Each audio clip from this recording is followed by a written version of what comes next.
মহারাজ, আসন্ন দিনে জলাভাব মেটানোর একটাই উপায়, তা হলো প্রজাদের উপর কর চাপানো। মহারাজ, আমার ঠাকুরদা বলতেন, যা মেলে মূল্য বিনে তার মূল্য কে আর জান।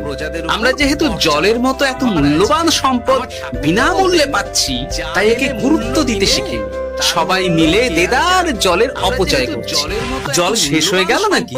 এই জানো তো, গ্রামের সব জলাশয়ের জলস্তর নেমে গেছে, পুকুরও শুকিয়ে গেছে, ওতে জল অনেক নিচে চলে গেছে। কি যে হবে কে জানে। এই বছর তো বৃষ্টি হয়েছে কম, তার উপর মানুষজন জল ব্যবহারের চেয়ে নষ্ট করে বেশি। দেখি, মহারাজকে বলতে হবে। এই বছর তো বৃষ্টি হয়েছে কম, তার উপর মানুষজন জল ব্যবহারের চেয়ে নষ্ট করে বেশি। দেখি, মহারাজকে বলতে হবে।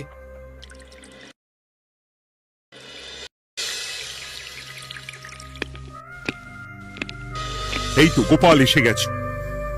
শুনেছো, রাজ্যের সকল জলাশয়ে শুধু শুনিনি, চাক্ষুষ দেখেছি, আর এর কারণ ও তার সমাধানও ভেবে এসেছি মহারাজ। তুমি কি বলতে চাইছো সেটা বলো না খোলসা করে। মহারাজ, আসন্ন দিনে জলাভাব মেটানোর একটাই উপায়, তা হলো প্রজাদের উপর কর চাপানো।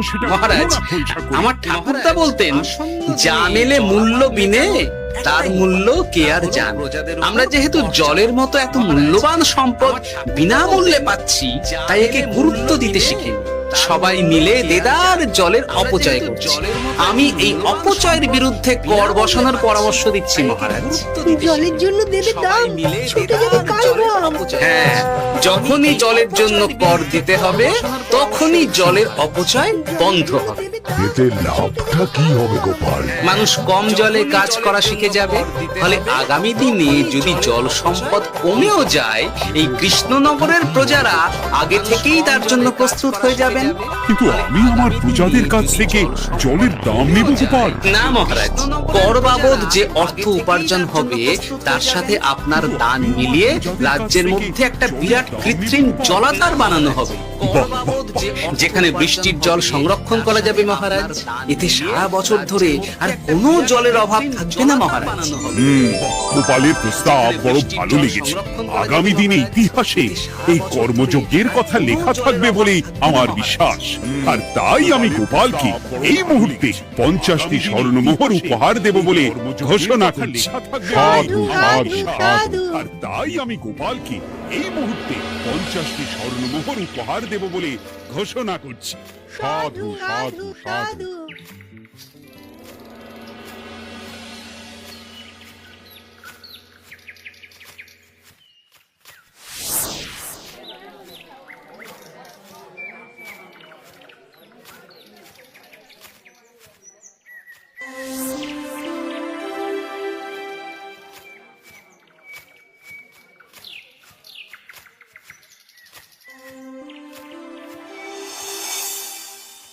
মানে আমার এই এতটুকু স্বাদ তুমি পূর্ণ করবে না? আমি কি নিজের জন্য চেয়েছি নাকি? সবই তো পাবে তোমার মেয়ে আর জামাই। হ্যাঁ, সে বুঝেছি গিন্নি, তাই বলে এতগুলো মুদ্রা আমি খরচ করতে পারবো না। পারবে না? আমি তাঁতির বাড়ি থেকে মেয়ে জামাইয়ের জন্য কয়েকটা শাড়ি আর ভালো পাঞ্জাবি কিনে একটু পাঠাবো। কিন্তু এখন আমার কাছে অত মুদ্রা নেই গিন্নি, পরে পেলে আমি ঠিক তোমার স্বাদ পূরণ করব। আবার বাজে কথা বলার জায়গা পাও না তুমি। এতক্ষণ কোথায় ছিলে গো? আমি বেলায় নদীর পাড়ে গিয়েছিলাম, তখন কমলা আমাকে বললো তোমায় নাকি দেখেছে। কি দেখেছি? এতক্ষণ কোথায় ছিলে গো? আমি বেলায় নদীর পাড়ে গিয়েছিলাম, তখন কমলা আমাকে কোথায় গেল? এত বড় মুদ্রা খুলে কি হাওয়াতে উবে গেল নাকি? এই রে, এ তো মহা ঝামেলা। কখন কি যে গিন্নিকে খবর দিচ্ছে সেটা টেরও পাইনি।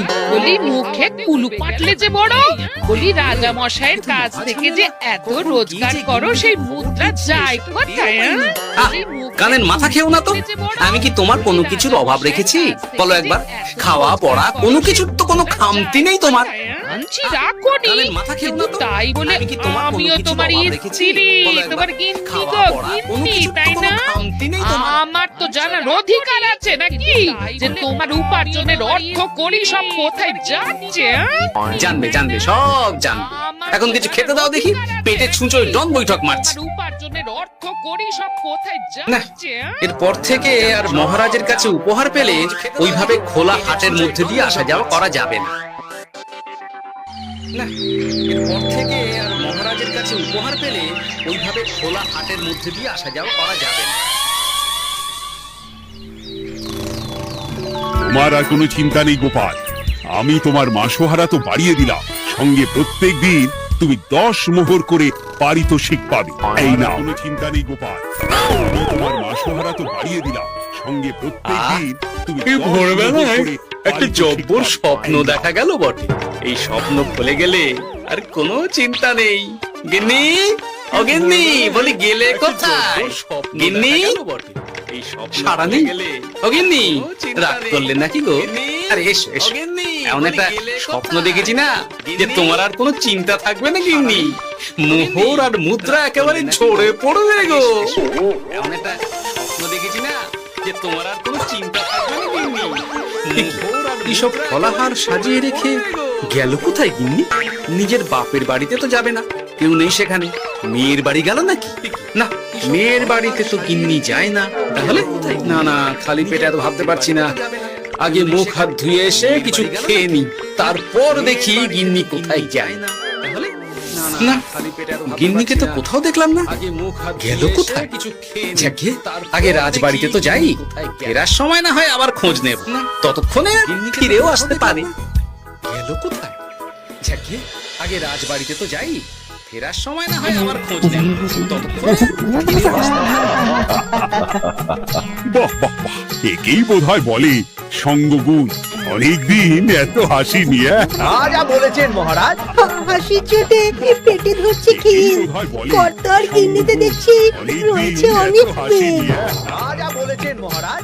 হাসির কি গিন্নি, তুমি এখানে কি করছো? কর্তার এ কি, গিন্নিতে দেখছি গোপাল, তুমি রয়েছে রাজসভায় এলে যে বড়। তুমি নাকি রাজসভার কাজ থেকে অবসর নিতে চেয়েছো। হ্যাঁ, এই কথা কে বললো মহারাজ? এই তো উনি বললেন বলি আমি আবার কি করব? তুমি নাকি রাজসভার আমায় কাজ একটা থেকে কাজ দিলে অবসর নিতে আর চেয়েছো। সেটা আমি করবো না বলো? আমি বললেন, তোমায় কাজ দিলাম? আমি আবার কি কাজ? করবো? বাবা গোপাল, তুমি কি আকাশ থেকে পড়লে নাকি? তুমি তো তোমার গিন্নিকে বলে পাঠিয়েছো যে তুমি আর রাজসভার কাজে যোগ দিতে চাও না। তোমার নাকি আর কাজে মতি নেই, তুমি বিশ্রাম চাও। এই রে, গিন্নি দেখি ভয়ঙ্কর চাল দিয়েছে। আমার নামে রাজসভায় এসে এইসব বলেছে। তাই কথা ঠিকই গোপাল, যে তোমার অবসর গ্রহণের কথা শুনে আমি বিশেষ মনমরা হয়ে পড়েছিলাম, কিন্তু তোমার গিন্নি যেভাবে রাজসভায় হাসি মজা হুল্লোড় পরিবেশন করছে, তাতে আমার মনে হচ্ছে এই সাপে বড় হয়েছে। এই বেলা যদি গোপালকে কায়দা করে রাজসভা থেকে তাড়ানো যায়, তাহলে আমার পর থেকে বিরাট বড় একটা কাঁটা উপড়ে ফেলা যাবে। গোপাল গিন্নি সবার মধ্যে বিলিয়েছেন হাসি, তার জন্য রাজামশাই হয়েছেন ভারী খুশি। হ্যাঁ গোপাল, তাই আমি ঠিক করেছি তোমার স্থানে আমি তোমার গিন্নিকেই বহাল করব। হ্যাঁ, তোমার সঙ্গে ঘর সংসার করে ওর বুদ্ধি বেশ ফলদায়ী হয়েছে, সেটা বোঝাই যাচ্ছে। এছাড়াও আমাদের অনেক পরামর্শ দিয়ে সাহায্য করতে পারবে। তাছাড়া উনি মহিলা বলে অন্দরমহলেও যেতে পারবেন, রানীমাও খুশি হবেন বলেই তো আমার বিশ্বাস। কি গোপাল গিন্নি, তোমার এই কাজ করতে কোনো আপত্তি নেই তো? কেন থাকবে মহারাজ? আমি ধন্য আপনি আমায় এত বড় সম্মান দিচ্ছেন বলে। এ তুমি আমার কত বড় সর্বনাশ করলে গিন্নি। তুমি কিনা শেষে আমার চাকরিটাই খেলে। এটা গোপালের জন্য বড় ভালো হলো, তাই না? কোনো কাজ করতে হবে না, কিন্তু রোজগার আগের মতোই থাকবে। অবসর আর উপার্জন একসাথে। না হে গোপাল, তুমি আর এখানে কাঁচু মাচু মুখে দাঁড়িয়ে না থেকে নিজের বিশ্রামে ব্যাঘাত ঘটিও না। আমাকে সবার কাজ শুরু করতে দাও। যথাজ্ঞা মহারাজ। তুমি আর এখানে কাঁচু মাচু মুখে দাঁড়িয়ে না থেকে নিজের বিশ্রামে ব্যাঘাত ঘটিও না। আমাকে সবার কাজ শুরু করতে দাও। যথাজ্ঞা মহারাজ। মানে মহারাজ সমস্যার সমাধান করতে দিয়েছেন তোমাকে, আর তার উত্তর দেব আমি? কেন? তুমি আমার চাকরি খাবে, আর তোমার সেই চাকরি রাখার দায় নেব আমি? হ্যাঁ, নেবে। মানে কাল রাজসভায় মহারাজের সমস্যার সমাধান করব, সেই মতো কথা দিয়ে এসেছি। হ্যাঁ, আগাম 10টা মুদ্রাও পাঠিয়ে এনেছি। তার থেকে তোমায় একটা মুদ্রা দিলাম। মানে আমাকে উত্তর বলে দেবে, না হলে কেন দেব? আমি পাবো একটা মুদ্রা, আর তুমি আমার কাছে উত্তর জেনে নিয়ে সেটাই বলে পাবে 9 মুদ্রা। কিছুতেই না। বলবে না? না। তাহলে ভালো করে শুনে রাখো, আজ থেকে ঘরের উঠোনে হাঁড়ি চড়বে না। চাকরি তো খুললেই তো, এবার না খেয়ে প্রাণটা খোয়ানোর জন্য তৈরি হয়ে যাও। হ্যাঁ, ওরে বাবা, এমন কথা কেন বলছো গো গিন্নি? তুমি তো জানো যে খিদে একদম সহ্য করতে পারি না। এখন যদি তুমি এইসব বলো তাহলে আমার রক্ষে নেই গো। বেশ, এমন কথা কেন বলছো গো গিন্নি? আমি যা তুমি তো জানতে জানো যে খিদে চাইছি একদম সহ্য করতে পারি না। সুর এখন করে যদি তুমি বললে এইসব ফেলো বলো দেখি। তাহলে আমার রক্ষে নেই। আমি কি শাঁখের করাতে পড়লাম রে বাবা। ঠাকুর, এত দুর্ভোগ লেখা ছিল। ঘরে বাইরে সব জায়গায় এত হেনস্থা যে সহ্য করা যায় না ঠাকুর। ঠাকুর, এত দুর্ভোগ লেখা ছিল। ঘরে বাইরে সব জায়গায় একেই তো এত বলে গো হেনস্থা গিন্নি, যে সহ্য মেঘ না করা চাইতেই যায় না জল। ঠাকুর। এতদিন কতভাবে চেষ্টা করেছি গোপালকে রাজসভা থেকে তাড়াবার, আর গোপাল নিজেই কিনা রাজসভা থেকে পালিয়ে গেল। সব বলছো? তোমার শরীর ঠিক আছে তো? শরীর মন সব ঠিক আছে, তবে গোপালের বদলে কাকে বহাল করা হয়েছে শুনলে তোমার মাথা ঘুরে যাবে। কাকে? গোপাল গিন্নিকে। আমার কিন্তু বিষয়টা খুব একটা সরল ঠেকছে না গো। তোমার গোপাল মাথা ভাঁড়ের ঘুরে বুদ্ধি যাবে। তো আর যে সে বুদ্ধি নয়। উনি যাই করেন খুব ভেবে চিন্তে করেন, এর পেছনে আবার কোনো মতলব নেই তো। এটা তুমি মন্দ বলনি গিন্নি। গোপালকে নিয়ে সত্যি কোনো বিশ্বাস নেই। ও কখন কি ঘোট পাকাচ্ছে বলা যায় না। আমাকেও সাবধানে থাকতে হবে, দেখতে হবে যে গোপাল আসলে কি চাল চালতে চাইছে বলা যায় না। আমাকেও সাবধানে থাকতে হবে, দেখতে হবে যে গোপাল আসলে কি চাল হ্যাঁ গোপাল গিন্নি, চাইছে। এই একটাই প্রশ্ন আমায় সারা রাত ধরে জাগিয়ে রেখেছে। মানুষ মরে ভূত হয়, ভূত কি মরে? তাহলে ভূত মরলে কি হয়? মানে মহারাজ, এই প্রশ্নের উত্তর আমার আজকে দিতে ইচ্ছে করছে না। হ্যাঁ, না হয় আপনাকে আগামীকাল এই প্রশ্নের উত্তর দেব। ঠিক আছে? হ্যাঁ, গাছ থেকে পড়ে গেলে জাপতে ধরে ডালকে। আজকের প্রশ্নের উত্তর উনি দেবেন কালকে। না হে গোপাল গিন্নি, তা হয় না। এই প্রশ্ন আমাকে সারা রাত বিচলিত করেছে।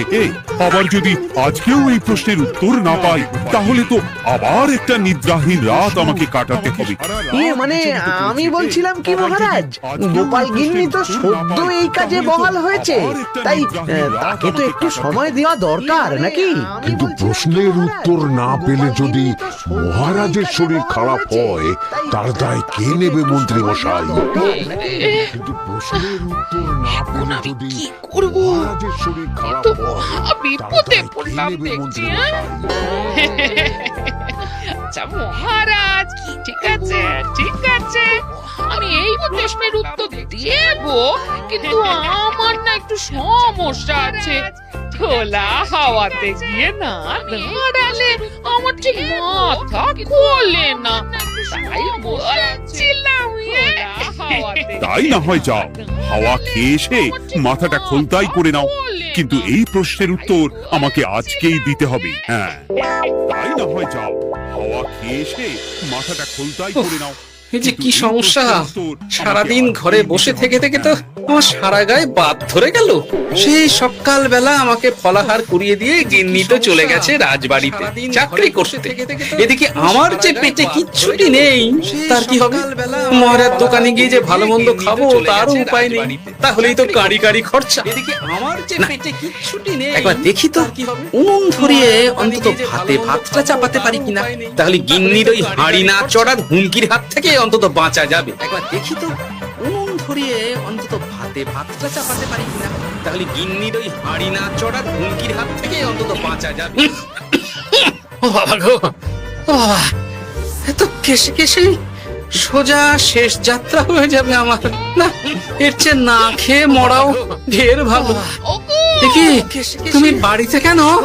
শেষ যাত্রা হয়ে যাবে আমার। এত হাঁপাচ্ছ কেন? সাড়ে তাড়া করেছে নাকি? আরে না গো, মানুষ মরে ভূত হয়, ভূত কি মরে? তাহলে ভূত মরলে কি হয়? খোলা হাওয়াতে গিয়ে না দাঁড়ালে আমার ঠিক মাথা খোলে না। তাহলে ও, ভূত মরলে কি এই- হয়? খোলা হাওয়াতে গিয়ে না দাঁড়ালে এই হলো ব্যাপার। বেশ, এর উত্তর তোমায় আমি বলে দিচ্ছি।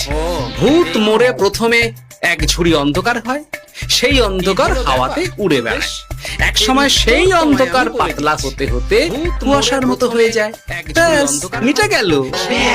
হাওয়াতে উড়ে বেড়ায়। মিটে গেল। একসময় সেই যদি রাজা মশাই এই কথা বিশ্বাস না করেন, তুমি হলপ করে বলবে আপনি যখন মরবেন একদম মিলিয়ে নেবেন মহারাজ।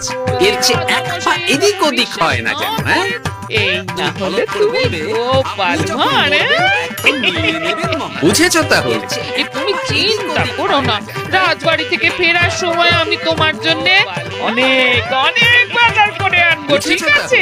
এই আমি যাই, করো না। এ তো ভারী মজা হলো। মহারাজ তক্ষুনি প্রশ্নের উত্তর চাইলে গিন্নি এইভাবে সেই রাজবাড়ি থেকে দুধ দাঁড়িয়ে ছুটে আসছে উত্তর জানতে। আমাকে তুমি একটা চাল দিয়ে উপকার করেছো তো গিন্নি।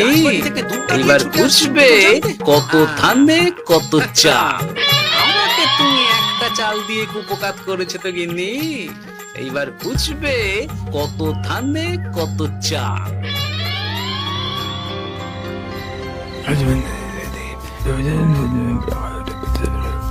বুঝেছিস তো তোর কাজটা? খুব বুঝেছি গোপাল দাদা। নেই, এবার লেগে পড় দেখি। বুঝেছিস তো তোর কাজটা? খুব বুঝেছি গোপাল দাদা। নেই, এবার লেগে পড় দেখি।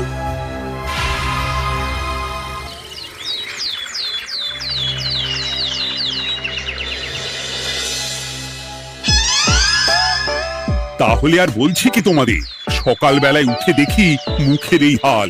এই কাণ্ড কি করে হলো মহারাজ? তার আমি কি জানি। আমি সকালে উঠে আয়নায় নিজেকে এই অবস্থায় দেখে খুব চিন্তায় রয়েছি। গোপাল গিন্নি, আগে মহারাজ, আমি গোপাল থাকলে যে কাজ করতো সেটা তো তোমাকেই করতে হবে। বলতে হবে এর সমাধান কি। মানে আমি হ্যাঁ হ্যাঁ, আমার মনে আছে। তোমার তো আবার হাওয়া না খেলে চলে না। যাও যাও, তাড়াতাড়ি হাওয়া খেয়ে এর উত্তর নিয়ে এসো। হ্যাঁ হ্যাঁ, আমার মনে আছে। তোমার তো আবার হাওয়া না খেলে চলে না। যাও যাও, তাড়াতাড়ি হাওয়া খেয়ে এর উত্তর এই নিয়ে জন্য এসো। তুমি এত দূর ছুটে এলে গিন্নি। মহারাজকে বলবে যে তিনি যেন আজ রাতে চাদরটা মুখে ভালো করে মুড়িয়ে ঘুমান, তাহলেই মিটে যাবে।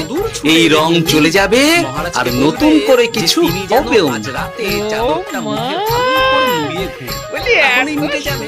এই রং চলে যাবে আর নতুন করে কিছু, তা নয় তো কি?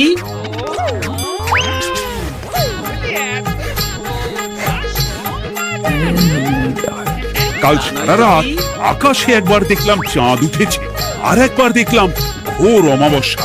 এর কারণ কি? একই রাতে দুই তিথি হয় কি করে? আর একটা সমস্যা, হ্যাঁ, এটা আগে বললেই তো হতো মহারাজ। হয় কি করে? আর একটা সমস্যা, এটা আগে বললেই তো হতো মহারাজ।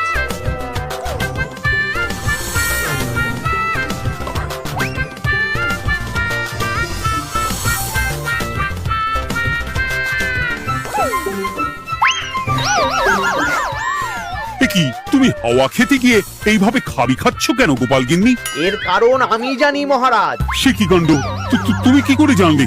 গোপাল গিন্নি মোটেও হাওয়া খেতে যায়নি মহারাজ, সে গেছিল নিজের বাড়িতে গোপালের কাছে আপনার বলা প্রশ্নের উত্তর জেনে আসতে। মানে গোপাল গিন্নি তার মানে আমাকে ঠকিয়েছে? তা জানি না মহারাজ, তবে আমার মনে হয় এর পেছনে গোপালের কোনো গভীর ষড়যন্ত্র আছে। না হলে সে এমনটা করবে কেন? আর এক রাতেই আপনার সাথে এতগুলো অদ্ভুত ঘটনা পর পর ঘটবে কেন? বটে, এক্ষুনি গোপালকে ডেকে আনো। এক রাতেই আপনার সাথে এতগুলো অদ্ভুত ঘটনা পর পর ঘটবে কেন? না মহারাজ, আমি সত্যি অবসর চেয়েছিলাম, আর তাই আমার গিন্নি আপনার কাছে এসে বলেছিল। ওর কোনো দোষ নেই মহারাজ। না মহারাজ, না মহারাজ, আমি মিথ্যে কথা বলেছি। হ্যাঁ, উনি আপনার কাছ থেকে পাওয়া সোনার মোহর নিয়ে বাড়ি যান না, তাই আমি ওকে সাহায্য করতে বন্দি করেছিলাম। আসলে মহারাজ, আমি আপনার কাছ থেকে পাওয়া সোনার মোহর জল প্রকল্পের কাজে লাগাবো বলে কিছু জনকে নিয়ে একটা দল গঠন করতে গিয়েছিলাম, আর তাদের কাছেই ওগুলো রেখে এসেছি। এটা যদি আমার দোষ হয় তাহলে আমি ক্ষমা প্রার্থী মহারাজ। সাধু গোপাল, সাধু তোমার উত্তর। আর এদিকে রাজবাড়ি থেকে বাড়ি আর বাড়ি থেকে রাজবাড়ি করতে করতে আমার প্রাণ ওষ্ঠাগত হয়ে গেছে মহারাজ। আমার ঘাট হয়েছে, আপনি আমায় ক্ষমা করে দিন মহারাজ। এইবার মজার টের পেয়েছ তো গিন্নি? আপনি আপনার আদরের গোপাল ভাঁড়কেই তার চাকরি ফিরিয়ে দিন মহারাজ। আমি যাই আমার হেসেল সামলাতে। গেলে পচা খুব ভালো করেছে বলতে হবে। আমি যাই আমার হেসেল সামলাতে। গেলে পচা খুব ভালো করেছে বলতে হবে। তবে মহারাজ, অমাবস্যা পূর্ণিমা সব আমার বুদ্ধিতেই কেলেপচা করেছিল। আপনার ওই মুখের রং পূর্ণিমা সব আমার বুদ্ধিতে, ওটি একটি বিশেষ রং যার আয়ু একদিন, তাই ওটা এমনিই মিলিয়ে গেছে। হ্যাঁ, সেই বরং ভালো। তুমি তোমার গিন্নিকে নিস্তার দাও গোপাল, তাছাড়া আমিও আমার গোপালকে ছেড়ে আর থাকতে পারছি না। যথাজ্ঞা মহারাজ। আমারও যে আর এই অবসর ভালো লাগছে না মহারাজ। গোপাল ছাড়া রাজসভা যে লাগে ফাঁকা ফাঁকা, তাই তো আবার চাকরিতে তাকে বহাল রাখা। রাজসভা যে লাগে ফাঁকা ফাঁকা।